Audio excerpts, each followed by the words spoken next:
वस्तु स्थिति को अपने हाथ में लेते चल पड़ते हैं अमेरिका। अमेरिका में मिलते हैं मार्को रूबियो से सितंबर के पहले सप्ताह में। अब इसकी कोई ऑफिशियल खबर नहीं है, लेकिन पुख्ता ही खबर समझिए। डोवल पहुंचते हैं अमेरिका और डोवल मार्को रूबियो से मिलते हैं। मार्को रूबियो को कहते हैं डोवल कि अपन जिस रास्ते पर जा रहे हैं इससे खाई और गहरी होगी, इसकी कोई आवश्यकता है नहीं। अगर कोई परिस्थिति है, कोई अविश्वास का वातावरण बना है, तो उसको हम लोग बातचीत के जरिए दूर कर सकते हैं। हम आपके परंपरागत दोस्त हैं, आप मेरे परंपरागत दोस्त हैं। अगर ये दोस्ती जिस तरह से ट्रंप साहब बयान दे रहे हैं, अगर ये सिलसिला इसी तरह से चलता रहा तो हमारे पास कोई रास्ता नहीं बचेगा, हमें अपना रास्ता अलग करना पड़ेगा। इसलिए मैं आपसे यह आग्रह कर रहा हूं कि आप ट्रंप साहब को हिदायत दीजिए कि वो अनर्गल बयानबाजी न करें। हम लोग ठीक से बैठेंगे और हमारे बीच में जो गलतफहमी है उसको दूर करके हम चीजों को रास्ते पर ले आएंगे। मार्को रूबियो को लगा कि बात डोवल साहब ठीक कह रहे हैं। भाई हम सभी दोस्त हैं, बहुत गहरे दोस्त हैं। भारत और अमेरिका के बीच में एक स्वाभाविक दोस्ती है डेमोक्रेसी के नाम पे, बाकी चीजों में तो नहीं होनी चाहिए। इस पर मैं अभी चर्चा नहीं करूंगा, लेकिन चूंकि जियो पॉलिटिक्स का मामला है तो डोवल ने एक प्रकार से मार्को रूबियो को यह समझाया। मार्को रूबियो ने यह संदेश डोनाल्ड ट्रंप को दिया। सितंबर के बाद आशा की जा रही थी कि भारत के खिलाफ जो उनकी बयानबाजी थी वो धीरे धीरे कम होगी, लेकिन उन्होंने एक कदम आगे दो कदम पीछे, एक कदम आगे दो कदम पीछे। इसी बीच में उनका ग्रीनलैंड डेनमार्क की कहानी वो ले आए, इसी बीच में वेनेजुएला वो कर गुजरे, क्योंकि उनको कहानी थी कि भाई अगर भारत के साथ डील हो जाएगी तो फिर वेनेजुएला नहीं कर पाएंगे। तो ये कहानी बना दो कि भाई रसिया से सारे लोग तेल खरीद रहे हैं और रसिया जो है हमारा दुश्मन है, चाइना हमारा दुश्मन है, ये दोनों पहुंच जाएगा ग्रीनलैंड और डेनमार्क, हम ये छोड़ेंगे नहीं। और वेनेजुएला जो है सो बदमाशी कर रहा है, वेनेजुएला जो है सो बहुत उसका डिक्टेटरशिप जो है सो बर्दाश्त नहीं हो रहा है, हम वेनेजुएला को नहीं छोड़ेंगे। तो इस तरह की कहानी बनाए रखा। मतलब भारत भी बैकफुट पर था, यूरोपियन यूनियन भी बैकफुट पर था। रशिया और चीन सोच रहा था कि पता नहीं ये बाहुबली कर क्या रहा है, ये चाहता क्या है, क्योंकि यूरोपियन यूनियन तो इनके साथ था नहीं, यूरोपियन यूनियन तो इन्हीं का पिट्टू है। तो इनको लगा कि क्या कर सकते हैं अब। इसी बीच में इस स्थिति को, सिचुएशन को बनाया ट्रंप ने और वेनेजुएला को कब्जा कर लिया, मदुरो को उठा लिया। और मदुरो को जब उठाया तो बाकी लोगों को डरा दिया, मैक्सिको को डरा दिया, क्यूबा को डरा दिया। अभी डेनमार्क और ग्रीनलैंड की बात उन्होंने शुरू कर दी कि हम ग्रीनलैंड कब्जा करेंगे। अब ये सब कहानी शुरू कर दिया और उसके बाद यूरोपियन यूनियन को कहने लगा कि भाई तुम्हारी कोई औकात नहीं है, तुम 5% खर्चा कर रहे हो, नाटो को खर्चा हम कर रहे हैं, पूरा नाटो का हमारा बजट जा रहा है, 65% हमारा है, तुम पैसे बढ़ाओ नहीं तो हम नाटो में कुछ नहीं करेंगे। अब यूरोपियन यूनियन को लगा कि ये नाटो से भी बाहर न चले जाए, और इस बीच में उन्होंने निर्णय लिया, यूएन के लगभग 60 ऑर्गेनाइजेशन से भारत अमेरिका को बाहर कर दिया। कहा हमारे लिए यूएन का कोई मतलब नहीं है, बाहर हो गया। डब्ल्यूएचओ तो पहला सिग्नेचर था बाहर होने का, आपको याद होगा। तो 60 ऐसे ऑर्गेनाइजेशन से जिससे अमेरिका ने खुद को अलग कर लिया। अब यूरोपियन यूनियन को लगा कि साहब हम अकेले पड़ गए।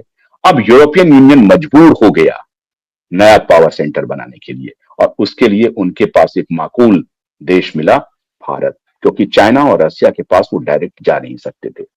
भारत को चुना और भारत के लिए ये ब्लेसिंग इन डिस्गाइज हो गया।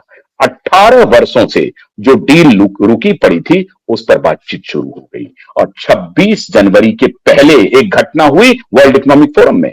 वर्ल्ड इकोनॉमिक फोरम में दादागिरी करते हुए ट्रंप साहब पहुंच गए और धो डाला सबको। यहां तक कह डाला कि ये चश्मा लगा करके जो फ्रांसीसी प्रेसिडेंट है इमैनुअल मैक्रोन, इसको कोई शऊर नहीं है, ये तो सलाहियत इस व्यक्ति को नहीं है, इसको कोई सलीका ही नहीं मालूम है, ये पब्लिक फोरम में सनग्लास लगा के आ गया है। तो बेइज्जत किया फ्रांस को, लेकिन फ्रांस भी पीछे नहीं हटा। फ्रांस भी बोलता रहा कि बकवास कर रहे हैं, ये दादागिरी कर रहे हैं, ये ठीक नहीं है, वो भी करता रहा। जर्मनी थोड़ा साइलेंट रहा, उधर से इटली भी विरोध में खड़ा हो गया, बाकी सब लोग साइलेंट थे।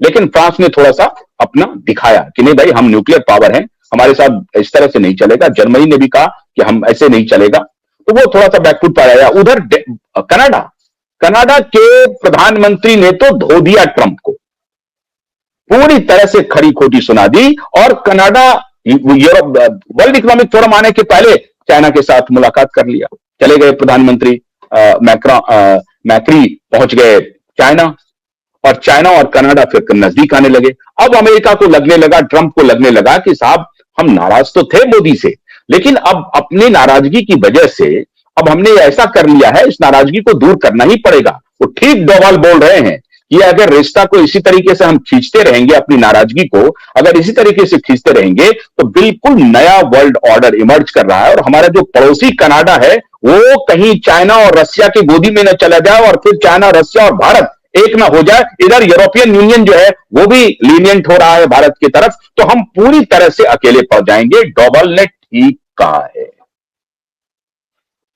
अब सितंबर में जो डोवाल ने सलाह दी मार्को रूबियो को, जो सलाह पहुंची डोनाल्ड ट्रंप के पास, उनको यह लगने लगा कि भाई वो सलाह ठीक दे रहा है, मुझे लगता है कि उनकी सलाह को मानना चाहिए। तब से वो रास्ता, और सितंबर में ही याद कीजिए, उसी सितंबर में जब डोवाल वहां से लौटते हैं तो 17 सितंबर 2025 को डोनाल्ड ट्रंप का फोन आता है मोदी जी को जन्मदिन की वो बधाई देते हैं।